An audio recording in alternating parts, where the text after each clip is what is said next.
नमस्कार विद्यार्थी मित्रांनो, डॉक्टर सुशील स्पॉटलाईट या आपल्या यूट्यूब चॅनलवर तुमचं सर्वांचं स्वागत आहे. 18 सप्टेंबर 2020च्या चालू घडामोडींचं विश्लेषण आपण बघणार आहोत. तत्पूर्वी डॉक्टर सुशील स्पॉटलाईटला टेलिग्रामवर फॉलो करण्यासाठी डिस्क्रिप्शनमधली लिंक तुम्ही वापरू शकता. फेसबुकवरही आपला ग्रुप आहे, तिथेही फॉलो करू शकता. तुमच्यासमोर जे आहे ते हरसिमरत कौर यांचं ट्विट आहे आणि त्यांनी केंद्रीय मंत्री मंडळातून राजीनामा दिलेला आहे मंत्रिपदाचा. तर ते ट्विट करून त्यांनी काल स्पष्ट केलं की resign from the union cabinet in protest against anti farmer ordinances. शेतकऱ्यांसंबंधीची जी काही विधेयकं आहेत आणि त्याचा विरोध म्हणून राजीनामा यांनी दिलेला आहे. आणि त्यांनी जे म्हटलेलं आहे, proud to stand with the farmers as a daughter and sister, म्हणजे त्यांची मुलगी शेतकऱ्यांची आणि त्यांची बहीण म्हणून है ना प्राऊड फील करतो आहे त्यांच्यावर. आता या शिरोमणी अकाली दलच्या MP आहेत, त्यांचा पक्ष लक्षात ठेवा, शिरोमणी अकाली दल. आता शिरोमणी अकाली दल हा BJPचा एक खूप चांगला मित्रपक्ष आहे आणि BJPसाठी हा जरा है ना धक्कादायक हे आहे की त्यांनी राजीनामा दिलेला आहे. हरसिमरत कौर यांचा केंद्रीय मंत्रिपदाचा राजीनामा काल.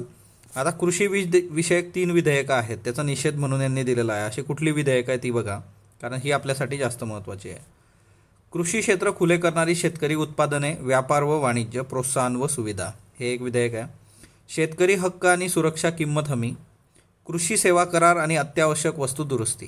सो असे हे 3 आहेत विधेयक. यांचा विरोध म्हणून, निषेध म्हणून त्यांनी राजीनामा दिला. याचा विरोध का होतो आहे बरं? ही जी सगळी ऑर्डिनन्सेस आहेत किंवा याचा नेमका काय इश्यू आहे, तर सगळ्यात महत्त्वाची गोष्ट आहे की हमीभाव जो असतो, MSP मिनिमम सपोर्ट प्राईस, की शेतकऱ्यांच्या शेतमालास हमीभाव मिळणार नाही किंवा तो संपुष्टात येईल अशी शंका शेतकरी संघटनांना याच्यामुळे आहे. दुसरी महत्त्वाची गोष्ट की पंजाबमधली कृषी क्षेत्र याच्यामुळे नष्ट होतील असा पण एक आरोप होतो आहे. आणि शिरोमणी अकाली दलचे अध्यक्ष आणि हरसिमरत कौर यांचे पती जे आहेत सुखबीर सिंह बादल, तर यांनी तो आरोप केला होता आणि यांनी वारंवार तो मुद्दा समोर ठेवला होता, पण त्याच्यावरून है ना केंद्रातून विशेष काही त्याच्यावर है ना केलं गेलं नाही. त्याच्यामुळे हा राजीनामा दिला जातो. आता पंजाबसह हरियाणा आणि राजस्थानमधून या विधेयकांना कराडून विरोध आहे. म्हणजे फक्त पंजाब नाही, तर पंजाब, हरियाणा, राजस्थान आणि नंबर ऑफ शेतकरी संघटना ज्या आहेत त्या रस्त्यावर आहेत. तर हा सगळा जो मुद्दा आहे तर येत्या काळात अजून एक्सप्लोअर होईल आणि त्यावेळेस आपण बघूयात. आता बघा, लालपरी जी आहे आपली ती आसपासून पूर्ण असं निचानी वाढणार आहे, म्हणजे चालेल. म्हणजे आतापर्यंत काय होतं की 22 सीट घेऊन जायचे बघा. आता खरं तर हे एक्झाममध्ये येणार आहे का? नाही. पण एक गोष्ट आता क्लिअर आहे की आता व्यवस्था जी आहे, प्रशासन जे आहे त्यांनी हे क्लिअर केलेलं आहे की आता जैसे थे, आधी जसं होतं, आणि म्हणून न्यू नॉर्मल नावाची जी कन्सेप्ट आहे ती आता प्रॉपरली वर्क होते. त्याच्यामुळे है ना सगळ्या गोष्टी ज्या आहेत त्या पूर्ववत होतील हळूहळू. आणि त्याच्यामुळे एकतर यांचा लॉस खूप मोठा आहे STचा, है ना, 22 प्रवासी घेऊन जाणं वगैरे आणि त्या सगळ्याच्यात, तर तो लॉस पण त्यांना भरायचा आहे. तर आता 100% प्रवासी क्षमतेने वाहतूक करण्यास सरकारने परवानगी दिलेली आहे. तर बघू याचे इम्पॅक्ट येत्या काळामध्ये काय होतात, है ना. तर तुमच्यासमोर ही जी व्यक्ती आहे तर हे प्रमोद चौधरी आहेत, है ना. सो प्रमोद चौधरी, आता यांना जे आहे ते जॉर्ज वॉशिंग्टन कार्व्हर पुरस्कार मिळाला आहे. जॉर्ज वॉशिंग्टन कार्व्हर पुरस्कार मिळणारे ते पहिले भारतीय आणि दुसरे आशियाई व्यक्ती आहेत, डॉक्टर प्रमोद चौधरी. आता हे प्राज इंडस्ट्रीजचे संस्थापक कार्यकारी अध्यक्ष आहे. आता हे प्राज इंडस्ट्रीज जे होतं ते 2019मध्ये न्यूजमध्ये होतं, आपण कव्हर पण केलं होतं, रिव्हिजन लेक्चर्समध्ये पण स्पॉटलाईट इयरबुकच्या आपण हे बघितलं होतं. आता मला सांगा, प्राज इंडस्ट्रीज कशामुळे न्यूजमध्ये होता? जॉर्ज वॉशिंग्टन कार्व्हर पुरस्कार जो आहे तो 2008 पासून बायोटेक्नॉलॉजी असोसिएशनतर्फे देण्यात येतो. आता याच्यामध्ये काय ना की यांना का दिला गेला, तर जैव आधारित अर्थव्यवस्था स्थापित करण्यासाठी दिलेलं योगदान, बायोटेक्नॉलॉजीशी संबंधित आहे. सो जैव आधारित अर्थव्यवस्था निर्माण करण्यासाठी जे काही योगदान त्यांनी दिलेलं आहे त्याच्यामुळे हा पुरस्कार त्यांना दिला गेला आहे. त्याच्यानंतर पुढची जी व्यक्ती न्यूजमध्ये आहे, निळकंठ भानुप्रकाश. याच्यावर पण प्रश्न येणं अपेक्षित आहे आपल्याला. निळकंठ भानुप्रकाश, ह्युमन कॅल्क्युलेटर हा किताब त्याला मिळालेला आहे. आणि भारताच्या निळकंठ भानुप्रकाशाने जगातील सर्वात वेगवान मानवी गणकतंत्र म्हणजेच कॅल्क्युलेटर हा किताब पटकावला.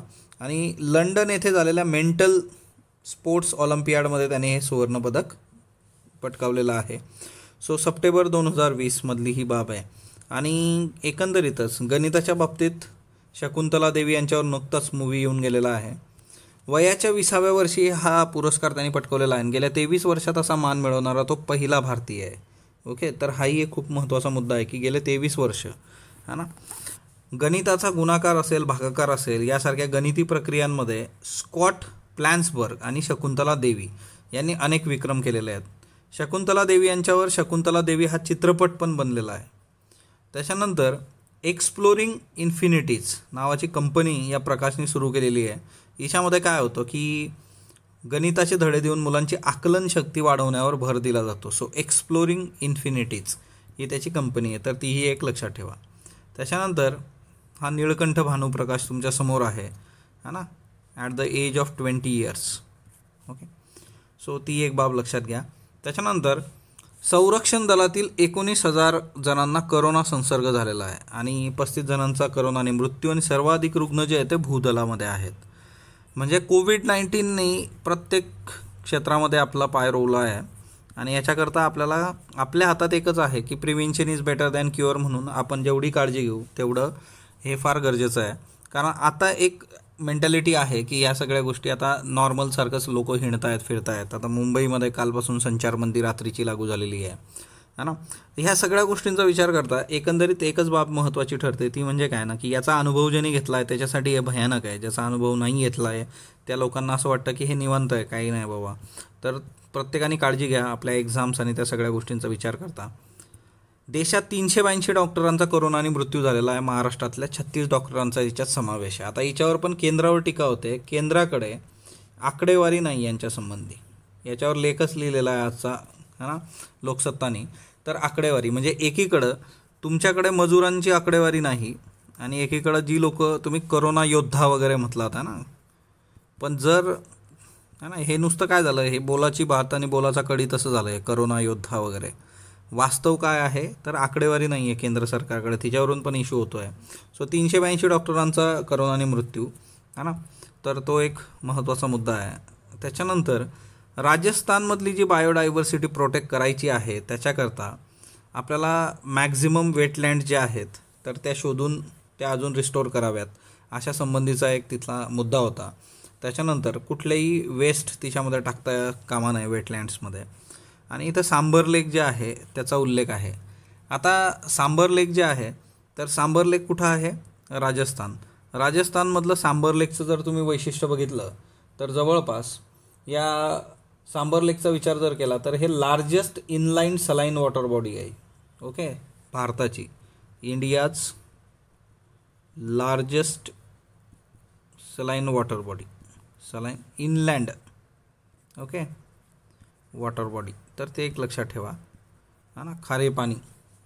तर ती एक बाब आपल्यासाठी महत्त्वाची आहे. त्याच्यानंतर वेटलँड ऑफ इंटरनॅशनल इम्पॉर्टन्स असा पण याला दर्जा आहे. Wetland of international importance Sambhar लेकच्या बाबतीत लक्षात ठेवा, हे महत्त्वाचं आहे आपल्याकरता. त्याच्यानंतर दुसरा एक महत्त्वाचा मुद्दा जो होता की इथं मागच्या वर्षी एक घटना घडली होती की मोठ्या प्रमाणावर जे पक्षी होते त्यांचा मृत्यू झाला होता है ना सांबर लेकमध्ये, आणि जवळपास 18,000 पक्ष्यांची डेथ झाली होती है ना. आणि ते कशामुळे झालं होतं तर एव्हियन बोट्युलिझममुळे झालं होतं, एव्हियम बोट्युलिझम है ना. तर हाही एक लक्षात ठेवा की हे टॉक्झिन विष न्यूरोमस्क्युलर इलनेस आहे, ही सांबर लेकमध्ये हे घडलं होतं. तर क्लोस्टोडियम बोटुलियम जो बॅक्टेरिया असतो त्याच्यामुळे हे घडतं. तर हेही लक्षात ठेवा, हे विचारलं जाऊ शकते त्या काळामध्ये कारण हा एक खूप मेजर इश्यू होता. Clostridium botulinum it's a bacteria okay, आणि याच्यामुळे जवळपास 18,000 पक्ष्यांचा मृत्यू सांबर लेकमध्ये झाला होता. त्याच्यामुळे हे न्यूजमध्ये होतं. तर ते एक लक्षात ठेवा. आणि एकंदरीतच फ्लॅमिंगोच्या बाबतीत पण महत्त्वाचं आहे. फ्लॅमिंगो जे आहेत मायग्रेटरी बर्ड, फ्लॅमिंगोज सांबर लेकमध्ये आहेत है ना. हा जो फ्लॅमिंगो असतो या फ्लॅमिंगोच्या मानेजवळ तुम्हाला लालसर कलर दिसतो बघा. ॲक्च्युली फ्लॅमिंगोच्या बाबतीत हा जो कलर आणि या सगळ्या गोष्टी आहेत तर हे कशामुळे होतं तर त्यांचं जे काही अन्न आहे तर त्याच्यामुळे तो कलर येत असतो. दुसरी महत्त्वाची गोष्ट जी आहे की फ्लॅमिंगो फेस्टिवल पण साजरा केला जातो बघा आपल्या इथं. फ्लॅमिंगो फेस्टिवल कुठं साजरा होतो ते लक्षात घ्या. Flamingo festival at Pulicat lake okay. Pulicat lake आणि नलापट्टू बर्ड सँक्च्युरी. ओके, आता हे पुलिकत लेक आणि नलापट्टू बर्ड सँक्च्युरी कुठं आहे, तर हे आंध्र प्रदेशमध्ये आहे. इथं फ्लॅमिंगो फेस्टिवल साजरा केला जातो. तर हेही लक्षात ठेवा. फ्लॅमिंगो मायग्रेटरी आहे बघा, मायग्रेटरी स्थलांतरित आहेत. तर ह्या काही बेसिक गोष्टी लक्षात ठेवायच्या, म्हणजे ती न्यूज पूर्ण एक्सप्लोर जर केली आपण तर तिच्यातून बऱ्याच गोष्टी वर्क होतात. त्याच्यानंतर ब्रूटलँड अहवालाबद्दल आलेलं आहे. ब्रूटलँड अहवाल 1983मध्ये world commission on environment and development है ना, तर यांनी नॉर्वेचे पंतप्रधान ग्रो हार्लेम ब्रूटलँड, तर यांच्या अध्यक्षतेखाली हा world commission on environment and development commission होतं आहे 1983मध्ये. आणि त्यावेळेस मग ब्रूटलँड अहवाल हा सादर झाला होता. आता हे जे आहे हे बेसिक एन्व्हायरमेंट आहे बा, है ना, बेसिक पर्यावरण आहे. तर याच्यासाठी पर्यावरणाच्या याच्याकरता पण बऱ्याच लोकांना बुक्सचा इश्यू असतो बघा. तर पर्यावरणाकरता तुम्ही सरळ है ना तुषार घोरपडे वापरू शकता, किंवा IAS शंकर IAS जे आहे तर ते वापरू शकता. तर त्या दोन गोष्टी बघा, है ना. तर दोन ज्या लोकांना इंग्लिशमध्ये पाहिजे त्यांनी शंकर IAS आणि मराठीतून तुषार घोरपडे. दुसरा महत्त्वाचा मुद्दा जो आहे तो युनायटेड नेशनची जे 75वं सेशन होणार आहे, general assembly 75th session. Okay, आणि त्याच्यामध्ये इंटरनल रिफॉर्म संबंधी बोललं जातं आहे. आणि याचे जे आता हे असणार आहेत प्रेसिडेंट, इनकमिंग प्रेसिडेंट, ते आहे वोल्कन बोझकीर. ओके, टर्कीचे आहेत वोल्कन बोझकीर. इंटरनल रिफॉर्म झाले पाहिजे. आता इंटरनल रिफॉर्ममध्ये सगळ्यात महत्त्वाची गोष्ट जी आहे की ही जी 15 मेंबर सिक्युरिटी काउन्सिल आहे, ज्यात 5 स्थायी मेंबर्स आहेत, 10 जे आहेत ते टेम्पररी आहेत. तर याच्यामध्ये मोर डेमोक्रेटिक आणि रिप्रेझेंटेटिव्ह ते झाली पाहिजे, म्हणजे जास्तीत जास्त लोकांचा समावेश करून घेणारी डेमोक्रेटिक. कारण हे जे 5 आहे तिच्यातले यांना वेटो पॉवर आहे, नकाराधिकार आहे, आणि तो जो नकाराधिकार आहे तो कुठंतरी या बाकीच्या डेमोक्रेटिक हिच्यावर आणि सर्वसमावेशक हिच्यावर प्रश्नचिन्ह उभा करतो. तर ते पण झालं पाहिजे. त्यातल्या त्यात इथं G4 आहे. G4 लक्षात ठेवायचं, कारण भारत G4चा भाग आहे. India, Germany, Japan, Brazil. G4चं उद्दिष्ट काय आहे की सिक्युरिटी काउन्सिलमध्ये सदस्य होण्यासाठी एकमेकाला सपोर्ट करायचा. इंडिया, जर्मनी, जपान, ब्राझील हे लक्षात ठेवा G4. ओके, तर हा G4चा उद्देश आहे. आणि दुसरं महत्त्वाचं म्हटलं तर एकंदरीतच या सगळ्या याच्यामध्ये येत्या काळामध्ये हे इंटरनल रिफॉर्म्स होणं गरजेचं आहे. कारण काय होतं की वेटो पॉवरमुळं गोष्टी बदलून जातात. हे जे 5 देश आहेत यांचा वरचष्मा कायम राहतो. त्याच्यानंतर वेलफेअर ऑफ ॲनिमल्स. आता वेलफेअर ऑफ ॲनिमल्समध्ये हा एक कायदा लक्षात ठेवायचा, prevention of cruelty to animals, PCA act 1960, prevention of cruelty to animals. आता याच्यानुसार जर तुम्ही काही व्हायलन्स केला तर तुम्हाला फाईन किती रुपयाचा आहे, 50 रुपयाचा. म्हणजे प्रॉब्लेम काय आहे ना, आपल्याकडले कायदे जे आहेत ते वेळेनुसार आपण बदलले पाहिजेत, वेळेनुसार त्याच्यात चेंजेस केले पाहिजेत. म्हणजे सगळ्यात महत्त्वाची गोष्ट जी येते की prevention of cruelty to animals, याचा विचार केल्यानंतर इथं मुद्दा एकदम सिंपल आणि सरळ आहे की 50 रुपये ही सिरियसनेस येत नाही याच्याने. 50 रुपयांनी काय होणार म्हणजे, तर तुम्ही याच्यामधले जे काही नॉर्म्स आहेत ते अजून स्ट्रिक्ट केले पाहिजेत. याच्यासाठीचे हा ना, जर कोणी प्राण्यांसंबंधी जी हिंसा करत असेल तर ते नॉर्म्स फारच स्ट्रिक्ट पाहिजे. 50 रुपयाची पावती फाडायला काय म्हणजे लोक आजकाल है ना.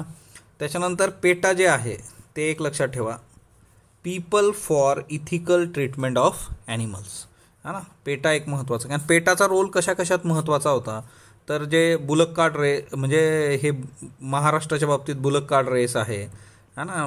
त्याच्यानंतर दुसरा जो मुद्दा होता की जलीकट्टू आहे. त्याच्यानंतर ते कंबाला शर्यत आहे.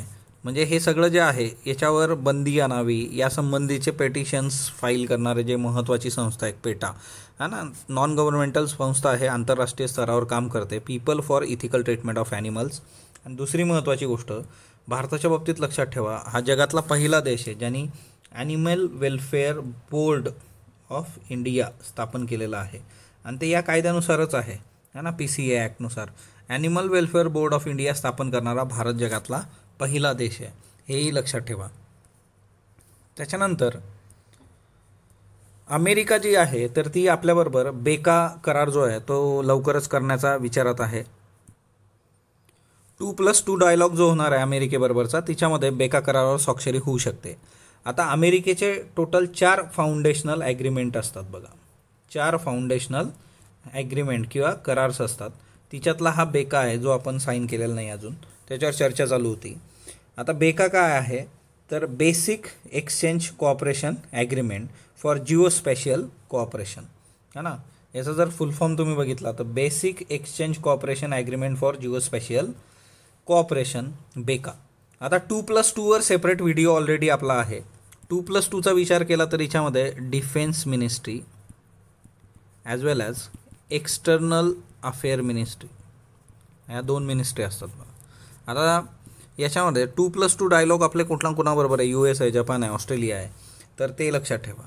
त्याच्यानंतर मग हे 4 कुठले करार आहेत अमेरिकेचे तर ते लक्षात ठेवायचे. एक आहे लेमोआ, दुसरा आहे कॉमकासा, तो आता बऱ्यापैकी इतक्या वेळा न्यूजमध्ये होता, तुमचा पाठ झाला असेल, आणि दुसरा आहे GS मोनिया. ओके, तर हे सगळे आहेत. GS मोनिया, कॉमकासा, हे लॉजिस्टिक सगळे करार आहेत बघा. Logistic exchange memorandum of agreement LEMOA, the communication compatibility and security agreement COMCASA, आणि general security military information agreement. तर हे है ना सायमल्टेनियसली लिहून घेऊयात आपण. लेमोआ, दुसरा जो आहे कॉमकासा, आणि थर्ड वन जो आहे तो आहे GS मोनिया. ओके, आणि हा चौथा जो आहे आता ज्याच्यावर काम चालू आहे तो आहे बेका. तर हे लक्षात ठेवायचे, सगळे USशी रिलेटेड आहेत. ओके, तर खूप महत्त्वाची गोष्ट आहे. आणि हे याच्यावर येत्या काळामध्ये तुम्हाला MPSC काय तुम्हाला साधा कंबाईनमध्ये पण सरळ प्रश्न विचारला जाऊ शकतो, एवढं लक्षात ठेवा है ना. तर ही गोष्ट थोडे असे जे हे इतक्या वेळा आलेलं आहे न्यूजमध्ये, किमान 2+2 तर तुम्हाला 100% सर्व परीक्षांमध्ये विचारलं जाईल. क्वाड गट जो आहे ऑस्ट्रेलिया, जपान, US, इंडिया, याच्यामध्येही आता प्रॉपर अरेंजमेंट याच्यामुळे होऊन जाईल. सार्कचं जे मीट होणार आहे बघा, तर इंडिया पाकिस्तान अटेंड करणार आहे. ऑब्वियसली इंडिया पाकिस्तानची जी परिस्थिती होती त्याच्यानंतर सार्कवर प्रश्नचिन्ह होतं, परंतु या कोविड-19च्या काळामध्ये सार्कची बैठक घेतली गेली होती बघा आपल्या पंतप्रधानांद्वारे, आणि तिच्यामध्ये India led SAARC COVID emergency fund जन्माला घातला होता. ओके, हे आपण बघितलेलं आहे की सार्क कोविड-19 एमर्जन्सी फंड. ओके, आणि हेल्थ प्रोफेशनल करता, तर तो एक महत्त्वाचा मुद्दा आहे. एकंदरीतच सार्कचा जर विचार केला तुम्ही तर परिस्थिती खूप काही चांगली नाही आहे. SCOचं आपण बघितलं, SCOच्या याच्यामध्ये आपण सभात्याग केला, पाकिस्ताननी चुकीचा नकाशा ठेवल्यामुळे. या सार्कचे सदस्य जर तुम्ही बघितले तर टोटल 8 देश आहेत.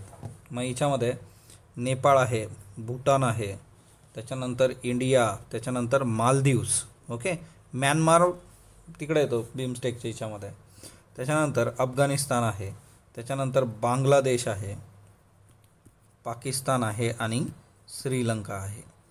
तर एवढे देश आपले 8 देश याच्यामध्ये आहेत. तर ते एक लक्षात ठेवा. South Asian association for regional cooperation. Okay, तर याच्यामध्ये चायना जो आहे त्या चायनाला ऑब्झर्वर स्टेटस आहे. सार्कमध्ये चायना काय आहे, ऑब्झर्वर आहे. एक गोष्ट लक्षात ठेवा की चीनचे रेफरन्सेस जिथे येतात ना ते लक्षात ठेवायचे. म्हणजे एकतर आपले शेजारी देश आणि ज्यांच्याशी आपले रिलेशन आहे ना थोडेसे प्लस मायनस आहेत, हे थोडेसे लक्षात ठेवायचे है ना, आपल्याला विचारलं जाऊ शकतं. त्याच्यानंतर नेक्स्ट वन जो आहे तो म्हणजे ओबामा यांचं पुस्तक येतं आहे बघा नोव्हेंबरमध्ये, म्हणजे ज्यावेळेस येईल त्यावेळेस आपण खूप प्रॉपरली बघू. पण त्याचं जे नाव आहे अ प्रॉमिस्ड लँड. ओके, सो हे पुस्तक आहे ओबामा यांचं. आणि ही पुस्तकं जी आहेत म्हणजे ही लोकच अशी आहेत की यांच्यावर प्रश्न येण्याचे चान्सेस खूप असणार आहे त्या काळामध्ये. सो प्रॉमिस लँड पुस्तक म्हणजे त्यांचा एकदम प्रेसिडेन्शियल आणि तो सगळा जो इश्यू होता तो. संयुक्त राष्ट्राच्या महिला आयोग सदस्यपदी भारताची निवड झाली, बरोबर आहे. संयुक्त राष्ट्र महिला आयोगाच्या सदस्यपदाचा काळ 5 वर्षासाठी आहे, आपण 2020, 21, 25पर्यंत. अयोग्य. त्याच्यानंतर जागतिक महिला परिषद बीजिंग बघा, बीजिंग 1995. आता बीजिंगला जवळपास 25 इयर्स होत आहेत आणि हे आपण चर्चेत घेतलं होतं. सो 5 आणि 20, 25 वर्ष. आणि आता बघा हे 2 तर इथंच कट झालेत तुमचे है ना. त्याच्यानंतर कोपनहेगन जे आहे 1980 आहे ना, बीचं 1. त्याच्यानंतर मॅक्सिको जे आहे कचं 4 आहे 1975, Nairobi 1985. So answer is a. लडाखमधील अंदाजे 38,000 चौरस किलोमीटर भागावर चीनने बेकायदा कब्जा केला आहे, बरोबर. आणि पाकिस्ताननी पाकव्याप्त काश्मीरमधली 5,180 चौरस जमीन चीनला दिली. दोन्ही स्टेटमेंट बरोबर आहे. पिवळ्या समुद्राशी सीमा नसणारा देश कुठला? उत्तर कोरिया, दक्षिण कोरिया, चीन, रशिया. है ना, रशिया नाही आहे. 16 सप्टेंबर रोजी ओझोन दिवस साजरा होतो. बरोबर. जीवनासाठी ओझोन 2020चं संकल्पना सूत्र आहे. दोन्ही स्टेटमेंट बरोबर आहेत. आजचे प्रश्न घ्या. What is Quad? What is its significance with respect to India? Elaborate. Good governance and India 400 शब्दात MPSCला एसे. ब्रू जमातीला मिझोराममध्ये खालीलपैकी कोणत्या नावाने ओळखलं जातं? तोडा, तुईकुक, बोंडा, रिंगारिंगा. निम्सपीस पडक्कडसिस बाबत बिनचूक विधान निवडा. केरळमधील पलक्कड येथे सापडलेली पालीची नवी प्रजाती. या प्रजातीला निम्सपीस लिटोरिसिस गटातलं समजलं जात होतं. फक्त दोन्ही अब यापैकी नाही. योशिहिडे सुगा हे जपानचे नवे पंतप्रधान आहेत. योशिहिडे सुगा हे शिंजो ॲबे यांचे खंदे विरोधक आहेत. फक्त दोन्ही यापैकी नाही. कपिला वात्सायन यांची पुस्तकं कोणती? भरत दी Natyashastra, dance in India painting, city of girls, overdraft saving the Indian saver. अबकड अकड अब अकड. मतदानाचं वय 21 वरून 18 वर्ष झालेल्या घटनादुरुस्तीला ओळखा. 84, 95, 65, 61. याची उत्तर तुम्ही कमेंट बॉक्समध्ये देणार आहात. स्पॉटलाईटला जो तुम्ही प्रतिसाद देता त्याबद्दल मी आपला आभारी आहे. स्पॉटलाईटला लाईक करा, शेअर करा, सबस्क्राईब करा. धन्यवाद विद्यार्थी मित्रांनो.